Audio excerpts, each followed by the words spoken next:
ये चिल्ड्रन कैसे हैं? बिल्कुल बढ़िया। आते हैं इस पे। देखो एक क्वेश्चन ले रहे हैं यहाँ पर। हमने लिया है वेलोसिटी टाइम ग्राफ में एक क्वेश्चन लिया है। ये ग्राफ बनाएगा, डिफरेंट पोर्शंस है। Find out distance and displacement from 0 to 9 second. मतलब आपको 0 से 9 सेकेंड तक बताना। देखो बेटा यहाँ तक बताएं तो ये एरिया सब कलेक्ट करो, और अगर मान लो कहीं यहां तक बताओ तो फिर ऑब्वियसली ये एरिया आप लेकर के चलोगे। जहां तक बताएं वहीं तक एरिया लें, क्योंकि आप कहोगे एरिया क्यों बोल रहे हैं। आपको पता है वेलोसिटी टाइम ग्राफ का जो एरिया कवर्ड होता है, एरिया कवर्ड वो डिस्प्लेसमेंट के बराबर होता है। लेकिन एक बड़ी इंपॉर्टेंट कंडीशन है, ध्यान देना।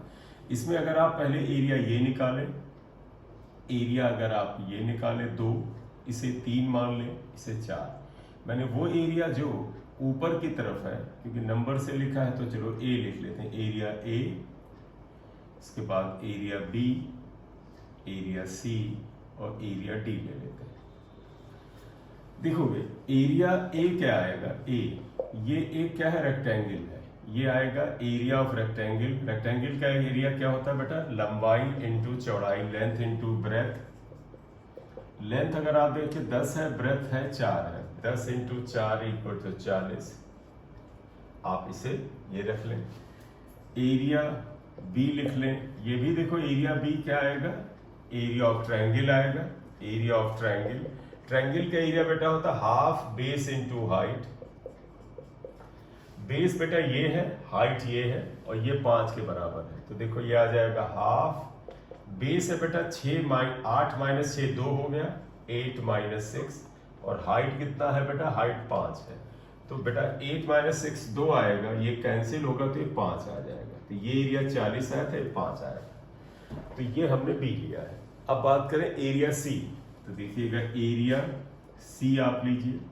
सी एरिया ये आएगा, फिर आएगा बेटा लंबाई इंटू चौड़ाई। क्यों लंबाई इंटू चौड़ाई, क्योंकि ये आपको दिख रहा है एक रेक्टेंगल है। लंबाई आप देखिए बेटा यहां से यहां तक लंबाई को ले लें 6 माइनस 4 के बराबर, 6 माइनस 4। चौड़ाई आप इसे मान लें 5 है, 5। अब आप ध्यान रखिएगा, अब तुम कहोगे सर -5 है। अगर -5 यहां लिख लोगे तो तुम ध्यान रखना नीचे वाले को विद साइन ऐड करना होगा, इसलिए मैं प्लस से लिख रहा हूं। और बताएं क्या करेंगे, सारे एरिया प्लस में लूंगा। ये भी हम 5 प्लस में लिया तो 5 और 2 बेटा 10 आ जाएगा। और करेंगे क्या, रूल ये है कि डिस्टेंस जो है स्केलर क्वांटिटी है, उसमें सारे एरिया जोड़ दिए जाते हैं, ऊपर वाला नीचे वाला, ऊपर वाला नीचे। क्योंकि डिस्टेंस क्या होता है, टोटल पाथ कवर्ड, सब जुड़ेगा, कुछ भी घटेगा नहीं। लेकिन डिस्प्लेसमेंट में जो बेटा ऊपर वाले एरिया है उन्हें प्लस से लिखेंगे, जो नीचे वाले एरिया है उन्हें हम माइनस करेंगे। ये इसलिए मैं सभी को प्लस से लिख रहा हूं, नीचे वाले को बाद में हम माइनस में सब्ट्रैक्ट करेंगे। लास्ट में आएगा एरिया डी। डी का एरिया देखो फिर वही लंबाई इंटू चौड़ाई, लेंथ इंटू ब्रेथ आया। लंबाई इसकी ये हो गई यानी 9 माइनस 8, चौड़ाई यहां तक 5 हो गई इंटू 5 यानी 5 आया। तो ये एरिया आ गया। अब आप कहोगे कि सर इसमें डिस्टेंस और डिस्प्लेसमेंट क्या है, तो जरा ध्यान दीजिएगा। आप सभी को पता है कि डिस्टेंस में मैंने बताया एक्चुअल पाथ कवर्ड होता है। तो यहां पर हम दूसरे पेन से अगर यहां पर लिख लें तो देखिएगा क्या आएगा, डिस्टेंस स्केलर है। इसमें जानते क्या करेंगे, area 1 area A plus B plus C plus D सबको जोड़ेंगे, यानी कि 40 प्लस 5 प्लस 10 प्लस 5। तो ये कितना हो गया, 40 10 50 और 50 और 10 60 मीटर आ गया। तो इसका आंसर हुआ कि इस ग्राफ में जो डिस्टेंस कवर्ड ये आया। अब आप कहोगे सर डिस्प्लेसमेंट बेटा वेक्टर क्वांटिटी है। Displacement is a vector quantity, वो भी हम डिस्प्लेसमेंट का मैग्नीट्यूड निकाल रहे होते हैं। इसमें जानते क्या होता है, ए और बी ऊपर है जोड़ेंगे, area A plus B minus area C plus D. C plus D मतलब इनको हम ब्रैकेट में लिख रहे हैं। एरिया ए प्लस बी कितना है 40, बी का एरिया देखो, ए का एरिया 40 था, बी का एरिया 5 था, इन्हें जोड़िए, माइनस करिए एरिया सी एंड डी। सी का एरिया 10 और 5 है तो 10 प्लस 5, तो आप देखो 45 और ये 15 इसमें गया, 30 आएगा, 30 मीटर। तो इसका मतलब डिस्प्लेसमेंट यहाँ पर 30 मीटर आएगा और डिस्टेंस 60 आएगा। तो प्रिकॉशन क्या है, वेलोसिटी टाइम ग्राफ का एरिया कवर्ड डिस्प्लेसमेंट के बराबर होता है, लेकिन अगर डिस्टेंस निकालना हो तो आप ऊपर के नीचे के सारे एरिया को जोड़ दो, डिस्प्लेसमेंट निकालना हो तो ऊपर वाले प्लस और नीचे वाले माइनस कर लो, आंसर आ जाएगा। ठीक है, तो ये आ गया इस पर न्यूमेरिकल। अब आगे चलते हैं।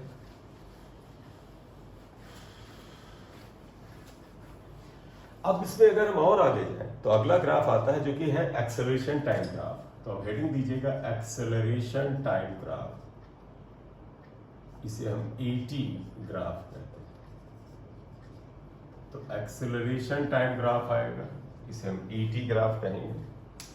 ठीक, तो AT ग्राफ में अगर आप आए तो देखिए AT ग्राफ में बस एक ही बड़ी महत्वपूर्ण जानकारी आती है, वो ये है, अगर आप इधर एक्सेलरेशन ले लें, इस एक्सिस पे टाइम ले लीजिएगा बेटा, और वो ग्राफ बनाएंगे जो हमें मदद करे चीजों को आसान करने में। ग्राफ A से B आता है, इनिशियल पॉइंट से परपेंडिकुलर डालिए, टाइम T1 है, फाइनल पॉइंट से परपेंडिकुलर डालिए, टाइम T2 है।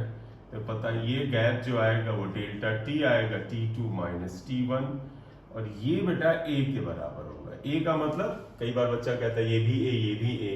A एक एक्सेलरेशन की वैल्यू को रिप्रेजेंट कर रहा है, जैसे यहाँ एक्सेलरेशन 0, यहाँ मान ली 2 है, यहाँ 4 है, तो A जो हुआ यहाँ से यहाँ तक 4 हुआ, ये 4 को रिप्रेजेंट कर रहा है। ठीक, ये आते हैं, देखोगे area covered by AT graph with time axis. X axis को टाइम एक्सिस लेंगे, क्योंकि टाइम एक्सिस के साथ एरिया लेंगे।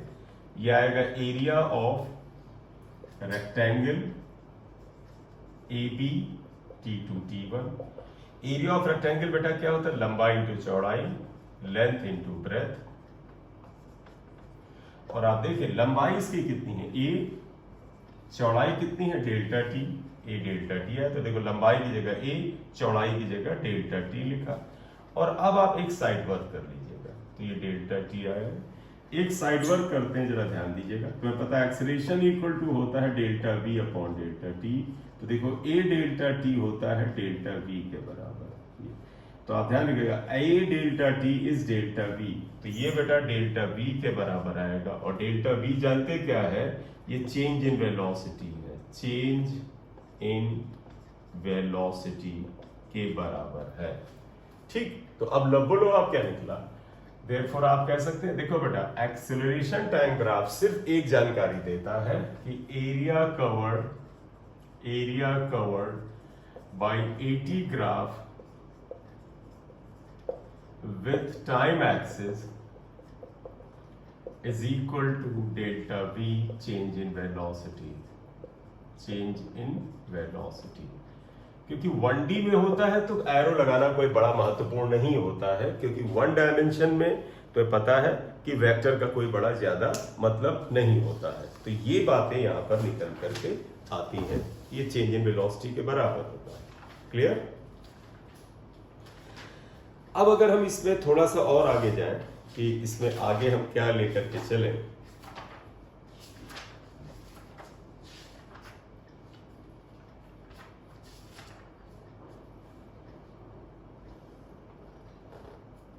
जैसे मैं तुम्हें एक सवाल इसमें बताऊं, एक्सेलरेशन टाइम ग्राफ में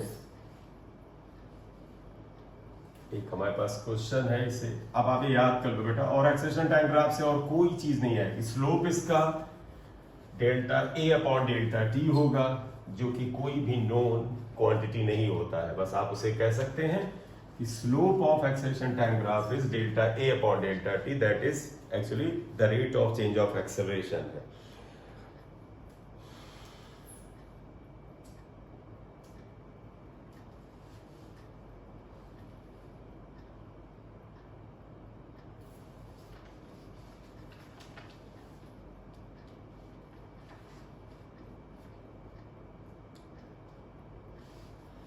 जैसे एक एनसीईआरटी का एक क्वेश्चन है, देखो एक AT ग्राफ दिया है, एक एक्सेलरेशन टाइम ग्राफ दे रखा है, एक्सेलरेशन मीटर पर सेकंड स्क्वायर में है, और इधर की ओर एक टाइम ले रखा है, टाइम सेकंड में है, ये ग्राफ ले रहा है, ये ध्यान दीजिएगा। इस ग्राफ में यहां पर ये आ गया, यहां तक आपने ऐसे लिया है, ये 2, ये 4, ये 6 आ जाएगा, 6, ये 8 आ जाता है, यहाँ पर 1 और 2 आ जाता है, ग्राफ इस साइड आता है, यहाँ पर लीजिएगा 2 तक गया है, ठीक है, ये -2, -4, -6 आ जाता है, ये 6 तक गया है। इसके बाद ग्राफ जो है इसके करस्पॉन्डिंग यहाँ तक आता है और ये ऐसे जाता है, ठीक है, ये इसके करस्पॉन्डिंग है, ये यहाँ तक ग्राफ है, ये ए से शुरू हुआ, बी तक गया और सी तक आया। तो इस एक्सेलरेशन टाइम ग्राफ में इन्होंने पूछा क्या है, यहाँ पर आप देखिएगा, at the time t equal to 0 velocity is 10 meter per second, what is velocity at t equal to 8 second।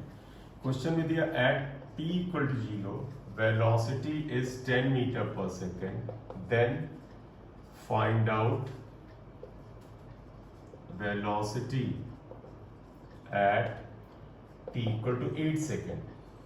मतलब जब पार्टिकल 8 सेकेंड पे है तो वेलोसिटी बताओ, ये पूछ रहे हैं। तो आप जरा ध्यान रखना, एक्सेलरेशन टाइम ग्राफ का एरिया कवर निकालो, वो चेंज इन वेलोसिटी होता है। टाइम 0 पर अगर वेलोसिटी की बात करो तो तुम्हें पता है जब t 0 होता है तो वेलोसिटी को इनिशियल वेलोसिटी कहते हैं। तो अगर आप इसमें सोल्यूशन में आते हैं तो आप लिखोगे हियर इनिशियल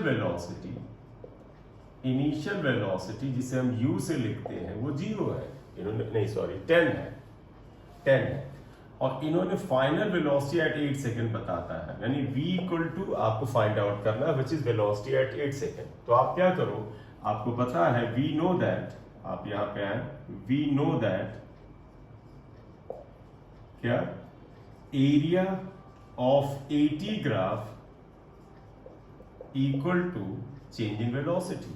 ठीक, अब आइएगा एरिया ऑफ 80 ग्राफ क्या आएगा, ये पूरा एरिया बेटा, ये और ये एरिया, इस एरिया को मैं अगर मान लेते हैं 1 लिख लेता हूं और इसे 2 लिख लेता हूं। फिर ध्यान रखिएगा जब भी ये क्वांटिटी वेक्टर हो, जैसे पिछले में क्या था, वेलोसिटी वेक्टर क्वांटिटी था, तो ऊपर का एरिया कवर्ड जो था उसे हमने प्लस लिया था, नीचे वाला माइनस। एक्सेलरेशन भी वेक्टर है तो ऊपर वाला प्लस लिया जाएगा, नीचे वाला माइनस। तो देखो एरिया ऑफ दिस, तो बताओ एरिया ऑफ 80 ग्राफ क्या आएगा, that is area of triangle 1 plus triangle 2, ये ट्रायंगल 1 ट्रायंगल 2। और तुम्हें पता है एरिया ऑफ ट्रायंगल क्या होता है, area of triangle equal to half base into height, base into height होता है। Area of triangle equal to half base into height होता है ये। तो आप आ जाइएगा जरा देखो, और ये होगा change in velocity. Change in velocity का मतलब final velocity minus initial velocity. Change होता है क्या, फाइनल माइनस इनिशियल। एरो ना लगाओ चलेगा क्योंकि 1D में है, 1D में अगर पॉजिटिव तरफ होता प्लस लेते हैं, नेगेटिव तरफ माइनस होता, और तो कोई मतलब नहीं। एरिया ऑफ ट्रायंगल 1, ये ट्रायंगल देखो क्या आएगा, हाफ बेस ये हुआ 6 के बराबर है इंटू 6, हाइट ये हुआ 2, ये दोनों कैंसिल हो गए, प्लस।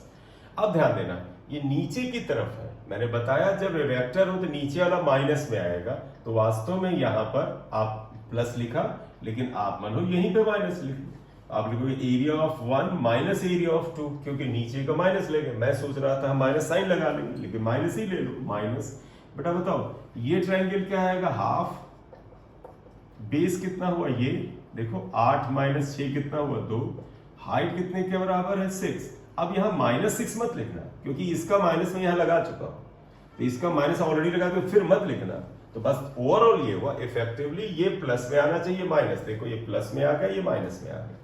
इक्वल टू ये पता करना है, और इनिशियल वेलोसिटी 0 है, सॉरी 10 है, बार बार 0 आ रहा है, 10 है। ठीक, ये 6 ये कैंसिल हुआ, ये भी 6, ये तो 0 आ रहा है। तो आप बहुत बढ़िया। तो ये क्या आता है, आप यहां ले आए तो देखिए क्या आता है, 6 minus 6 equal to v minus 10, 0 equal to v minus 10, इसका मतलब v equal to 10 metre per second. इसका मतलब फाइनल वेलोसिटी भी 10 मीटर पर सेकेंड आएगी। Hence velocity at t equal to 8 second is 10 metre per second. यही answer होता है, this is the answer, ये आ गया यहाँ पर, करेक्ट। तो ये एक क्वेश्चन आता है जो एक्सेलरेशन टाइम ग्राफ के बारे में बताता है यहाँ पर, ठीक। चलिए, अब अगर हम इस चैप्टर में आगे बढ़ना चाहते हैं तो अब हमें इसमें थोड़ा सा बढ़ने के लिए अंडर ग्रेविटी जाना पड़ेगा। तो इक्वेशंस अंडर ग्रेविटी की हम बात करें, मोशन अंडर ग्रेविटी, तो इवन ग्रेविटी क्या, पहले मोशन इन 1D की हम लिखना चाहते हैं। Equations of motion, questions of motion में अगर जाए तो पता हम ये घटना को ऐसे ले रहे हैं, देखो क्या, एक पार्टिकल t इक्वल टू 0 पे यहां है, यानी जब आपने उसको देखना शुरू किया तो यहां पे था, उसकी इनिशियल वेलोसिटी u थी, मतलब एक कार जा रही थी, आपने यहां से जैसे आपके सामने से निकली, आपने कहा टाइम स्टार्ट्स नाउ, तो उसकी वेलोसिटी को आप क्या मानेंगे, इनिशियल वेलोसिटी। ये कार घूमती घूमती यहां तक आई और इस जगह वेलोसिटी इसकी v हो गई। इस दौरान इसके ऊपर एक्सेलरेशन a था, दोनों हो सकता है। एक्सेलरेशन का मतलब है आप कार की गति बढ़ा भी सकते हैं, घटा भी सकते हैं। ये एक्सेलरेशन है, ये रिटार्डेशन की तरह लिया जाएगा या एक्सेलरेशन की तरह, वो क्वेश्चन तय करेगा। यहां तक आने पर टाइम t है, पार्टिकल जब यहां से यहां तक जाता है तो डिस्टेंस कुछ कवर करता है s के बराबर, ठीक। अब तुम्हें याद है कि अगर मान ली जब आपने t इक्वल टू 0 पर नोट किया कि पार्टिकल कार यहां पे थी, तो उससे पहले भी अगर उसने कुछ दूरी तय की हो तो उसे s नॉट लिख दो। तो यहां पर u क्या है, यहां पे लिख देते हैं, u is initial velocity, v is final velocity, a is acceleration, s is distance या डिस्प्लेसमेंट कवर्ड। हालांकि स्ट्रेट लाइन में चले तो दोनों बराबर ही होते हैं। डिस्प्लेसमेंट, हम लोग डिस्प्लेसमेंट लिखेंगे इन t second. s not initial displacement होता है, इनिशियल डिस्प्लेसमेंट। इनिशियल डिस्प्लेसमेंट का बड़ा मतलब ये हुआ कि जब आपने ऑब्जर्व करना शुरू किया उससे पहले भी उस कार ने कुछ दूरी तय की थी, तो ये हमने मान लिया है। तो तुम्हें याद है फर्स्ट इक्वेशन ऑफ मोशन है v equal to u plus at होता है। सेकंड बेटा आप देखिएगा, ये s अगर आप लिखते हैं कि ये डिस्प्लेसमेंट s है, तो असल में s minus S naught equal to ut plus half at square होता है, आप इसे याद रखो। लेकिन अक्सर हम इनिशियल डिस्प्लेसमेंट को 0 मानते हैं, तो आप यहां लिखो इफ s नॉट 0 है, तब आपकी ये इक्वेशन हो जाती है s equal to ut plus half at square. ये इक्वेशन आ गई, आप इसे इक्वेशन नंबर 2 डैश लिखो, राइट। तो ये दूसरी इक्वेशन इस फॉर्म में याद रखना भी हमारे लिए आवश्यक है, ये ज्यादा पॉपुलर आप यूज करते हैं। तीसरा है v square equal to u square plus 2a s minus S naught होता है, राइट। जहां पर s था उसी का s माइनस एस नॉट करना है, ये इक्वेशन 3 आएगा। फिर वही बात, if s naught equal to 0, तब ये equation v square equal to u square plus 2as होता है। लेकिन इक्वेशन 3 को भी ध्यान रखिए, इसे 3 डैश ले रहे हैं, ये राइट। ये 3 ही क्वेश्चन आई, तीनों आपको याद है। मेरा पर्पस था इस फॉर्म में भी याद कराना, इस फॉर्म में भी याद कराना, ये हुआ। अब एक चौथी क्वेश्चन यहां और आती है, उसको करके फिर हम आगे बढ़ेंगे। That is actually distance covered in tth second, और वो बड़ा इंपॉर्टेंट है। तो अगला हमारा ध्यान रखिएगा, चौथी इक्वेशन है डिस्टेंस कवर्ड, या डिस्प्लेसमेंट लिख लें क्योंकि 1D में है, डिस्प्लेसमेंट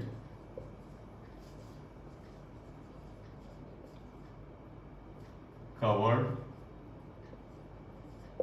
इन tth सेकेंड, ठीक, tth सेकेंड। देखो डिस्टेंस कवर्ड इन t सेकेंड और tth सेकेंड में एक फर्क है। आपको क्या डायग्राम का अगर मैं ये हिस्सा हटा दूं तो देखो तुम कहोगे 0 से t सेकेंड में इसने इतनी दूरी तय की, this is called distance covered in t second, ये आ गया। लेकिन अगर कहा जाए tth सेकेंड, जैसे बोले ना, मान लो यहां से यहां तक आने में ये 5 सेकेंड लगा, तो आपको सर ये पूरी दूरी 5 सेकेंड में तय की गई। लेकिन अगर मैं तुमसे कहूं what is the distance covered in 5th second, 5th का मतलब आखिरी 1 सेकेंड।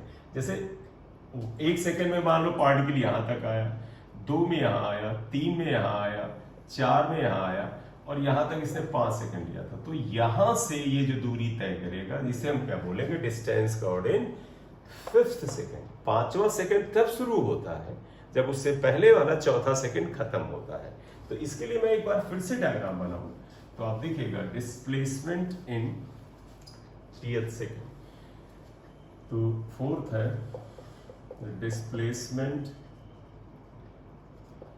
इन टीथ सेकंड, टीथ सेकंड में ले। इसका मतलब ये हुआ एक पार्टिकल मान ले बेटा टी सेकंड में यहां तक आता है और जो डिस्टेंस कवर्ड करता है उसे हम एस टी ले लें। यहां पर हम सिंबल थोड़ा बदल है, एस टी ले रहे हैं, ठीक है। अगर मैं कहूं कि यहां तक टाइम 1 सेकंड पहले, याद करो जब हमने कहा 5वें सेकंड में दूरी, तो आपने 1 सेकंड पहले यानी चौथे से 5वें के बीच की दूरी ली, तो इसे t-1 ले लें, तो ये डिस्टेंस मान लेते हैं एस टी माइनस 1 आएगा। तो बेटा ये जो डिस्टेंस आएगी ये एस टी आएगी, इसे आप क्या कहोगे, distance covered in tth second आता है, ठीक है। और चीजें वही हैं कि u इनिशियल वेलोसिटी है, डिस्टेंसेस बता ही दिया है। तो देखो एस टीथ क्या होता है, distance covered in tth second होता है डिस्टेंस कवर्ड इन T second minus T minus 1 second. इसी को बेटा हमने ये लिखा था ut plus half A T square, ये था। इसमें से इसे माइनस करें तो जरा ध्यान रखिएगा, माइनस। देखो बेटा u की जगह जब यहाँ t था तो इस जगह t था, यहाँ t था। देखो ये जब t-1 लिखेंगे तो यहाँ पे t-1 आएगा, तो लिखोगे ut-1 plus half a t-1 का स्क्वायर, ये आएगा। इसे सिंप्लीफाई करो, ut plus half a t square minus, एक मिनट इसे हम ओपन करेंगे, ut minus u plus half a T square plus 1 minus 2t आया, से भी ओपन कर ले, यह आएगा ut plus half A T square minus ut plus u। देखो ये minus half A T square, ये आ जाएगा हाफ a, देखो प्लस a बाई 2, यहाँ आ जाएगा minus a by 2 into 2t, 2 cancel. अब आप देखिएगा हाफ ए टी स्क्वायर ये कैंसिल हुआ, हाफ ए टी स्क्वायर ये कैंसिल हुआ, ut ये कैंसिल हुआ, यहाँ बचा u, ये आ रहा। तो अगर आप इसको इस तरह यहाँ लिख लें, एस टी एथ इक्वल टू कितना आया बेटा, ये चीज यहाँ ले जा रहे हैं। देखिए बेटा u बचा plus a by 2 minus A T, तो a कॉमन ले लें प्लस a कॉमन ले लें, तो यहाँ देखो आएगा 1/2 और यहाँ बचेगा a कॉमन लिया है तो माइनस टी आ जाएगा। तो एक काम करें, एस टी एथ इक्वल टू यू प्लस 2 भी हाफ पे कॉमन ले लें a/2, तो यहाँ पर आप देखिएगा क्या होगा, कॉमन लेने का मतलब ये हुआ कि आपने 2 से यहाँ पर आपने डिवाइड किया, तो ये जब कॉमन लिया तो यहाँ तो 1 ही बचेगा और यहाँ पर क्या आ जाएगा, इस जगह माइनस 2t आ जाएगा, राइट। आप इसमें जाके मल्टीप्लाई कर दे हाफ से तो यही आ जाता है, u plus a upon 2t minus 1 आता है। कहीं पर एक साइन का मिस्टेक हुआ, उसे फिर से चेक कर लेते हैं। यह आया ut minus 1 t minus 1 square, ut plus half a t square minus ut, देखो ut माइनस यह आएगा minus u plus half a square plus b square minus 2a, यह आ गया, सही है। ut plus half A T square minus ut plus u आ जाएगा, देखो ये आ जाएगा माइनस ए टी स्क्वायर, ये यहाँ से माइनस होगा, बस ये गलती हुई है। देखो a बाई 2 यहाँ माइनस होना चाहिए था, ये वाला माइनस करेगा और यहाँ पर ये प्लस करेगा, तो ये गलत था। तो ये बेटा आप क्या करेंगे, ये माइनस ये प्लस होगा, तो अब आप इसे लिखेंगे तो 2t माइनस 1 होगा। तो आप ये फॉर्मूला याद कर लो, distance covered in tth second is S tth is u plus a upon 2t minus 1, हमें इसकी जरूरत है, राइट। ये आया। अब अगली क्लास में बेटा इससे रिलेटेड जो होगा वो हम क्वेश्चंस करेंगे, और अब ये चैप्टर जो होगा धीरे धीरे ग्रेविटी की तरफ जाएगा। थोड़ी सी बातचीत हम ये करेंगे, ये जो हमारी इक्वेशंस आई थी v equal u plus A T etcetera, इनको हम प्रूफ भी करेंगे। 11th के क्लास के बच्चों को मदद करता है और बाद वाले बच्चों को क्या करता है, वो ग्राफिकल अप्रोच देता है। एक ग्राफ से प्रूफ करेंगे, एक हम करेंगे कैलकुलस से। कैलकुलस वाला तो बड़ा इंपॉर्टेंट है, क्योंकि अगर वो आता है तो आपको क्वेश्चन में मदद करता है। Thank you.